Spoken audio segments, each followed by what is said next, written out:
for the introduction, and again, my name is Dmytro, and I am Business Development Manager at S4GA.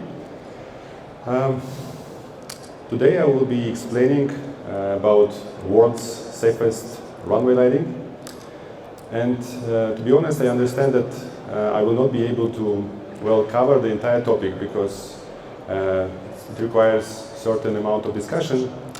But I treat this lecture here today as a starting point of a dialogue.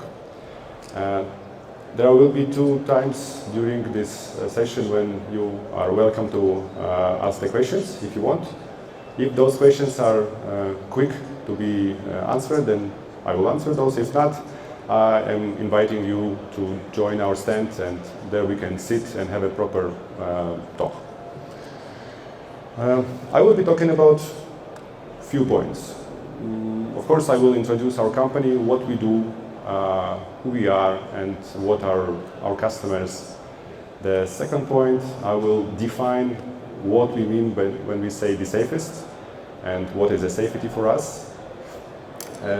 I will have to refer to the conventional lighting systems, so we are all on the same page. And at the very end, I will also explain the concept of the solar power and how can solar runway lighting operate on solar 365 days a year. So that's basically the agenda.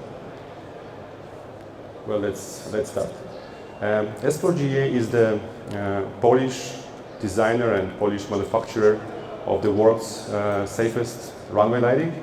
We are a government-owned company, which means that part of the company is owned by Polish government, not only owned but also supported. Obviously, the entire portfolio of our products is certified, so the compliance with IAE' 14 is confirmed by a laboratory that is well known, which is Intertek. Today, our installation base is pretty widespread. We are installed in Latin America, in Europe, Africa, and Asia. Mainly, we are of course concentrated in a region that is yellow. This is a region that concentrates countries where infrastructure sometimes is an issue. When I say infrastructure, I mean electrical supply, and there is a lot of sun, so solar irradiation is high. Well, we are, of course, delivering our systems. When I say system, I mean complete runway lighting, solar powered, for both civil and military airports. And just to give you an idea of who is target customer for such systems. Well, you can recognize from these pictures, the picture above is an example of regional domestic airport. This is actually Maldives. So this is domestic airport, 2-kilometer runway, non-precision approach. So they have no ILS. It's a clear visual approach, which is supported by runway lights and PAPI. And this is our target customer. If you look on the bottom, there we have Cat 1, Cat 2, Cat 3 airports. Those are not our customers. We are not serving them. I mean, those customers cannot use solar powered as a lighting as a permanent solution, but sometimes they are using it as a temporary. So, for example, we have delivered lighting for Thessaloniki airport in Greece. They were doing rehabilitation of the main runway, so they have to deactivate their precision approach Cat 1, and they were using taxiway, parallel taxiway, as their runway, so they wanted to operate while they were doing the construction works, and they used solar-powered lighting as a temporary lighting for 6 months. So they were flying 11 planes per hour, 24/7, and they didn't have to stop airport while they were doing rehabilitation because they have one runway only. So again, our target is non-precision airports, regional domestic, with limited flight traffic, and for precision airports we are delivering sometimes system as an emergency or temporary. World safest. Well, you all know that Today, airport is it is required to operate 24 hours, 7 days a week, and it is only possible when because of runway lighting. So it is a critical navigational aid, and because it's critical, its design involves multiple backups, because no airport can afford losing runway lights. It's a complete disaster. You will lose reputation, money, and well, the airlines, if you are facing problems like that. When we say safest, what do we mean? Well, we refer to probability of losing entire runway lighting. And when we say safest, we say solar lighting that we design is safer than conventional lighting. This statement, we are very aware of the fact that this statement raised the questions and it raises concerns. How is it possible that solar can be more reliable than conventional, which is used for 100 years? So, you know, it is already well designed, engineered, tested for many applications. But here is the thing. Conventional lighting, even though it is built of very well-tested components, there are certain bottlenecks that if this one element fails, it can cause the failure of entire lighting. I'm talking about power supply. In conventional lighting, power supply is like a blood for the human. If you lose power supply, you lose everything. So what we're talking about is that in conventional lighting, you have only a couple of power supplies. You have mains power, you have a generator, sometimes you have UPS. The largest airports are happy enough because they have maybe doubled mains and double generator. But when we talk about regional airport in Africa or Asia, we have one mains, one generator, that's it. So we have two power supply. When we talk about solar lighting, on the other hand, we have, when we have 100 lights on the runway, each light has its own battery, right? So obviously you have 100 power sources. And when we say safest, we mean that, well, the probability of losing two power sources is much higher than the probability of losing 100 power sources. This is the definition for us of the safety. So for us, safety means do not allow for complete lighting outage. Now let's think a little bit about the conventional. In conventional lighting, you have to do backups and reserve elements to make sure that the probability of losing lights is low. But even with all this engineering and design, you still unable to mitigate the risk of complete lighting outage. What can happen? Mains power can be out because of fire, either in the power line or in the power factory. You can lose CCRs because of the fire in the substation. Yes, you can have two substations, and well, as I said, large airports have it all backed up, or it's a triple or quadruple. But more complex system, also it increases the probability of failure because, well, the matrix of the situations that can happen is increasing. Circuit failure also can happen, and generator as well can fail. What we are saying is that, again, in a conventional lighting, you have few major elements where failure of one element can lead to the failure of complete systems. And in a way, this is a proof of that. But during the last 5 years, even the major airports, such as Dubai, Atlanta, or Chicago, or Heathrow, all these elements, you can find this information easily on the internet, they all experience complete runway lighting outage that stopped operations for hours.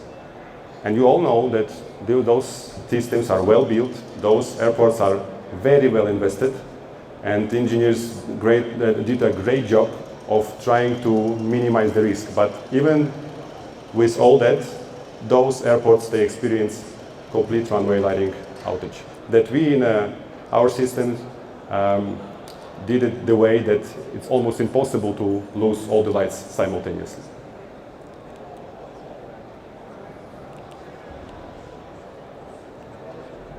Okay, if you have any questions, I will be great to ask. If not, I can continue. Questions? So how do we make sure that S4GA solar runway lighting is so safe, and how can we state that it is more reliable than conventional? We have designed a 5-level protection against system failure.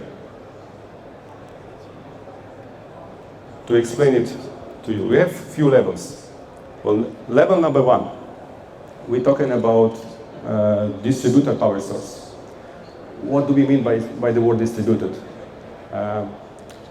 In the conventional lighting, you have 2 circuits. So basically, there are only and you have also 2 or 3 power sources. You have, as I said, you have mains, you have generator. In case of a S4GA solar runway lighting, each light has its own power source, which is level number 1. So you can logically understand that you can lose 1 light, you can lose 2 lights, but what is the probability of losing all 100 lights because of the failure of the power source? It's close to 0. Level number 2. Because we want to have it even more secure, we have each light is powered by 2 batteries, and they are all connected in parallel, which means that if one battery is out, you still have second battery that will run the show. Level number 3, we say power independent from control. What does it mean? In a conventional lighting, how do you power how do you control the lighting system from the ATC? You're using controller that will send a signal to CCR, and you are controlling CCR, and this is how you control your runway lighting. If you lose the power, you lose the control, because let's say if somebody will cut into the cable that is running from CCR to the light, you lose power, you lose control. That's it. In case of S4GA system, because we are using wireless control and the power is in the battery, those 2 things are separated. So even if you lose the control for whatever reason, I'm talking about if you're losing radio control over the lights, you still have the power in every light. And because each light is equipped with a physical button, it is not very convenient, but you can go to each light and you can activate each light individually. Again, this is not, from operational perspective, it's not convenient, but you can still do it. In case of conventional lighting, you lose power, you lose control, no more option. Here, you lose control, and you can still operate, because you can still lose the power that is stored in the battery. Level number 4. In S4GA system, we have real-time monitoring. How do we do it? So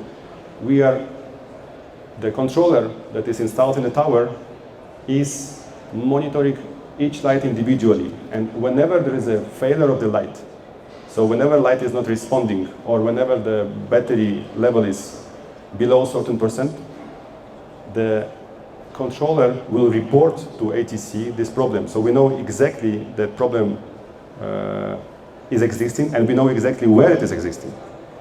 When you know that in a simple conventional lighting system that are not equipped with monitoring system, when light is blinking, or if you have 5 lights that are blinking, you don't know where the problem is. I mean, you can assume that maybe it is transformers, maybe cables, maybe the problem with the CCR, but you have to investigate. You have to send a guy who is qualified, and you have to check where the problem is. When in S4GA lighting, you will be told what the problem is, so you can send the guy and who will attack exactly the source of the problem. On top of that, when some light is not working, you don't have to think where the problem is. You know, the identification of the source of the problem is 1 second. Light is not working means this is the light not working, not some other part of the system, because they are all not connected. So you just take one light out, you install another light, that's it. That's the end of the troubleshooting. The level number 5 is the control system backup, how it is working in S4GA. Well, because we don't have a master-slave philosophy in the system, what I mean is that we have a controller, but in controller that is used by the ATC to activate and deactivate lights and change in intensity, when controller is out, it has no impact on the ability of the lights to be operable, because controller is not a central point, it's not a bottleneck. This is why, if you've been on our stand, you have seen that we have this LCMS system. So there's a software that is installed on a monitor like that, so you can see your runway, you can see individual lights. And when sometimes software can fail you, right? So it freezes. Well, what do we do? In the big airports, when the software is freezing, it's a problem. You have to ask for somebody who knows how to do it. In our case, the software always is connected with a hardware controller. It's an old school box with knobs that if you're losing a software, you still have this big controller that is, as I said, that's having the push buttons that you can simply go and activate the lights, and you can still operate your system without any interruption. You don't have to wait for the service guy who knows how to deal with the software problem. But let's imagine that control tower is on fire, or it has been bombed, in case if we are talking about military application, and we are losing control unit and LCMS. Normally we equipped our system with a backup handheld controller that we advise to keep somewhere else, but not in the tower. And if we lose a controller, we have a handheld controller that can perfectly control the lights. So again, you have another level of backup if you lose the control from the tower. Let's imagine the worst case scenario, if you lose the handheld controller because the stupid guy just left it home and it's not in the airport. So we have tower that is on fire, handheld controller is lost. Well, the airplane is arriving, what do we do? You can ask the technician, go to the closest light on the airport, activate the button on the light, and then the rest of the lights, this will trigger activation of the entire runway lighting because they are all interconnected. And as I said, there is also probably another level. So if we lose the remote control, so wireless network, well, each light is equipped with a push button, so you can again activate each light. And it means that you have a lot of things has to go wrong in this system to really kill it. A lot of things. Conventional lighting system will be long gone, and this will be still working, just because of this philosophy. Again, there's time for questions. Of course, Alex. Wait. The lady will bring you the microphone. I was expecting. You were expecting? Yes. Yeah. So, regarding the radio control of the lights, you said that in case you lose the radio control, you still have the button. You don't have a function. Can you keep it closer? Yeah. Uh-huh. Do you have a function that the lights, if they are on, control their radio?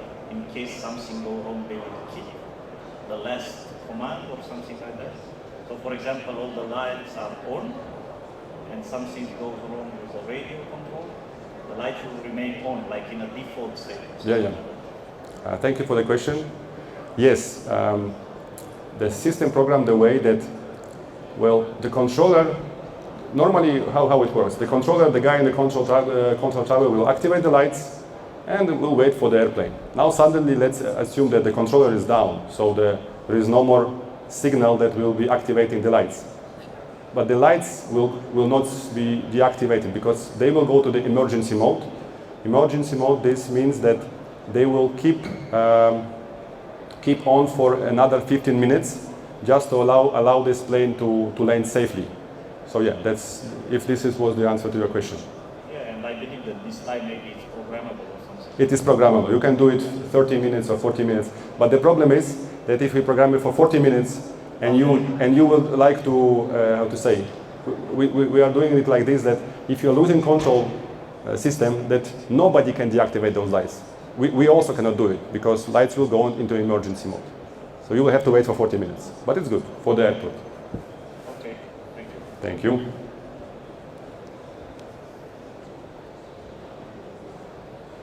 Anyone else with a question? Okay.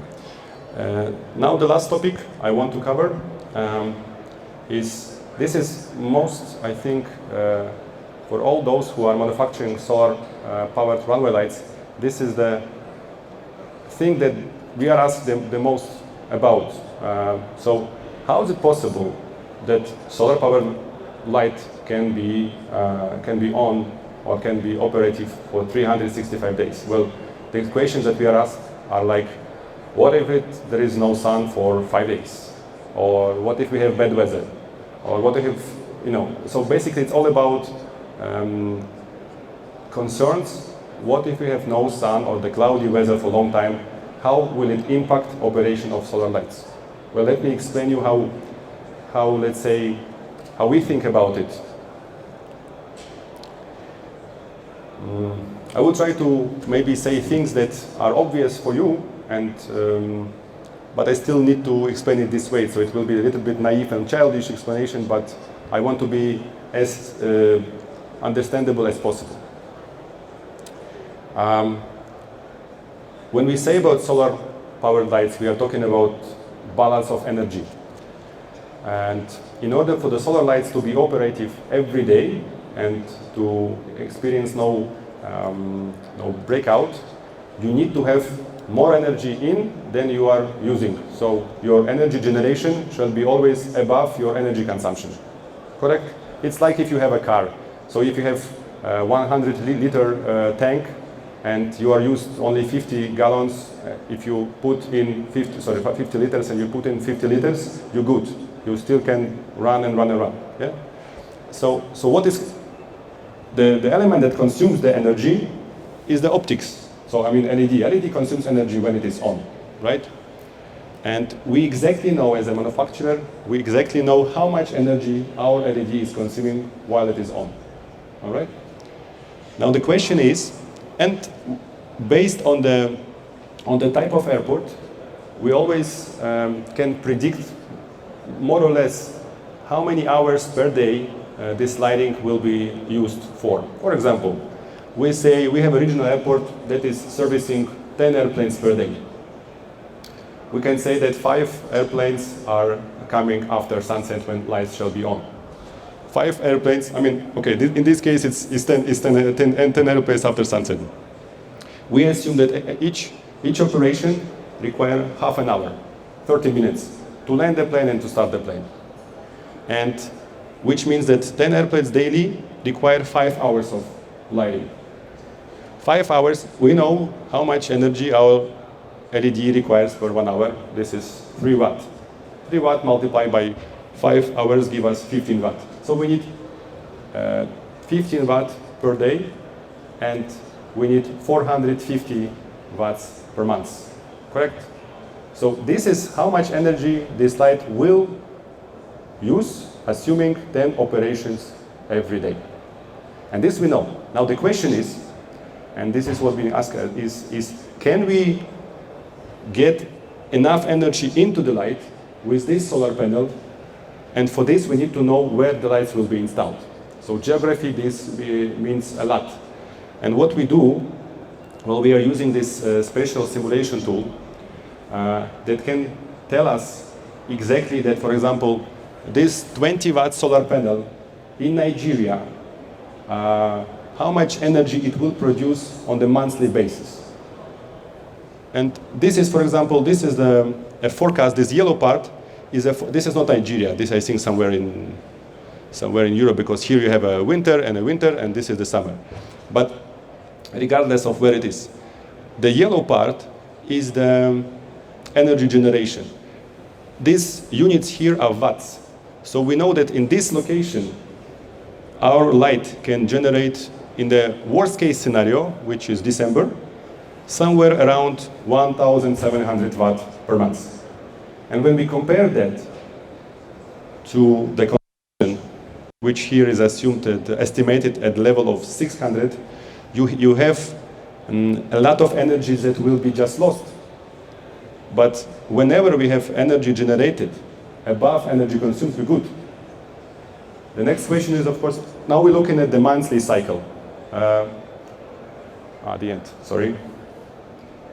Can I have 2 more minutes? Okay, I will be fast. So what I'm saying is that whenever we have energy generated above energy consumed, we're good. And okay, we are at the stand 1639 in hall B. Oh man, what hall here? B6. Thank you very much.